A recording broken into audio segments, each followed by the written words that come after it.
جگہ جگہ رونا ہے، حالات بڑے خراب ہیں، حالات بڑے خراب ہیں، حالات بڑے خراب ہیں، بس تبصرے ہیں، غیبتیں ہیں، چغلیاں ہیں، ایک دوسرے پہ لان تان ہے، بڑے مارنی ہے، اور اس سے کیا ہوگا بھائی؟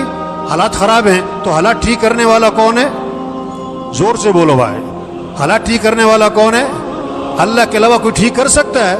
تو رجوع کس کی طرف کرو؟ کس سے مانگو؟ کس کے سامنے رو؟ کس کے سامنے گڑ گڑاؤ؟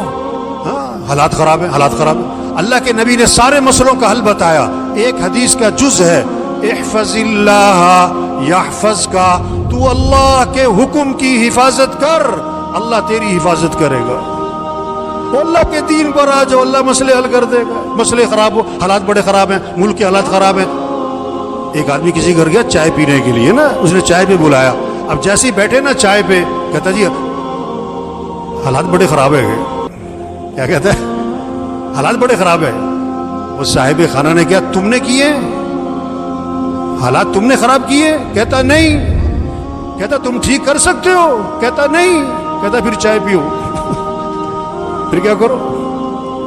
او بھئی حالات خراب ہیں تو کیا کرو؟ باتیں کرنی، تبصرے کرنے، غیبتیں کرنی، چغلیاں کرنی، ایک دوسرے کو گالیاں دینی، لان تان کرنا، بڑے مارنی؟